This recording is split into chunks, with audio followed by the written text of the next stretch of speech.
பிள்ளையார் வழிபாடு இந்து கடவுள்களின் மிக எளிமையான வழிபாடு. யாவர்க்குமாம் இறைவர்க்கொரு பச்சிலை என்றார் திருமூலர்.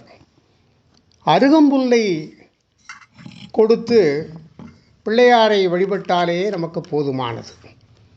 விசேஷ நாட்களில் அதுவும் பிள்ளையார் சதுர்த்தியை விமரிசையாக கொண்டாடுகிறோம்.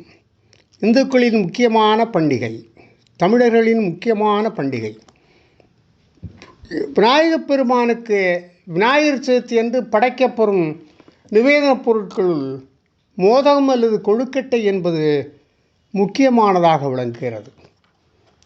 ஏன் மோதகம் படைக்கப்படுகிறது? பிள்ளையாருக்கென்று தயாரிக்கப்படும் மோதகம் மிகவும் விசேஷமானது. இதற்கு கொழுக்கட்டை என்ற பெயரும் உண்டு.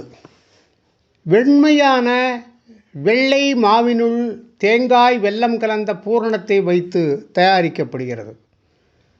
இந்த பூரணத்தை வைத்து நிவேதிப்பதால் நாம் பரிபூரணமான சச்சிதானந்த பிரம்மத்தை பூரணமாக காணும் பாக்கியத்தை பெறுகிறோம். கொழுக்கட்டையின் வெளியே உள்ள மாவு பதார்த்தம் இந்த அண்டத்தை குறிக்கிறது.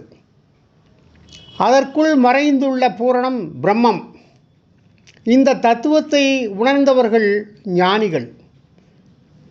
இதை நன்கு உணர்ந்து கொண்ட இந்தியர்கள் இந்து மதத்தின் முக்கிய விழாவான விநாயகர் சதுர்த்தி என்று நிவேதன பொருட்களை படைத்து வழிபாடுகள் நடத்தி பக்தி பாடல்கள் பாடி பஜனைகள் செய்து பிறகு இந்த பிள்ளையார் தற்காலிக பிள்ளையாரை கொண்டு கடலில் கரைப்பது இன்றைய வழக்கமாக இருக்கின்றது. தொன்று தொட்டு பிள்ளையார் சதுர்த்தி விழா கொண்டாடப்படுகிறது.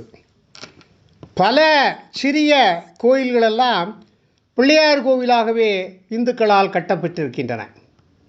எல்லா பெரிய கோயில்களிலும் முதலில் பிள்ளையாரை வழிபட்டு அதன் பிறகுதான் மூலவரை வழிபடுவார்கள்.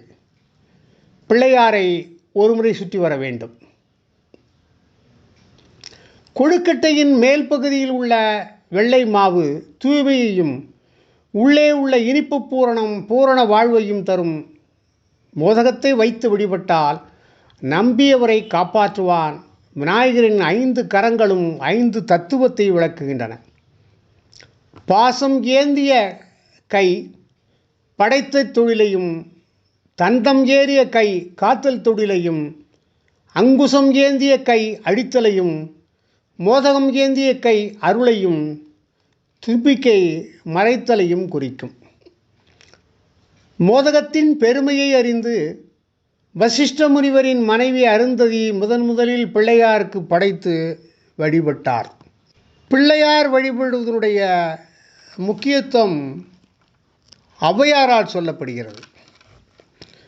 பிள்ளையாரை வழிபட மறந்த சிவபெருமான் வந்த தேர் அச்சு முறிந்திருக்கிறது. அந்த இடம் இன்றைக்கும் அச்சிறப்பாக்கம் என்று அழைக்கப்படுகிறது. ஆகவே எல்லா பூஜைகளிலும் முதலாக பிள்ளையாரை வழிபட்டு அதன் பிறகுதான் பூஜையை துவக்குவார்கள். விக்ன விநாயகர், தடைகளை அவர் நீக்குபவர், அவர்தான் மூலவர்.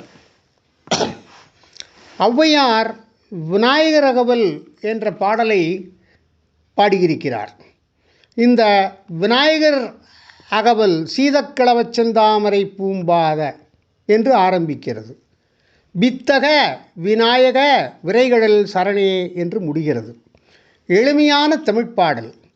தமிழ் மூதாட்டி ஔவையார் பாடிய விநாயகர் அகவலை தினந்தோறும் விநாயகரை பூஜித்து வழிபட்டு இந்த விநாயகர் அகவலை நாம் படித்து இன்புற்று மகிழ்ந்து விநாயகர் அருள் பெற்று வாழ்வோமாக. ஓம் நமச்சிவாய்.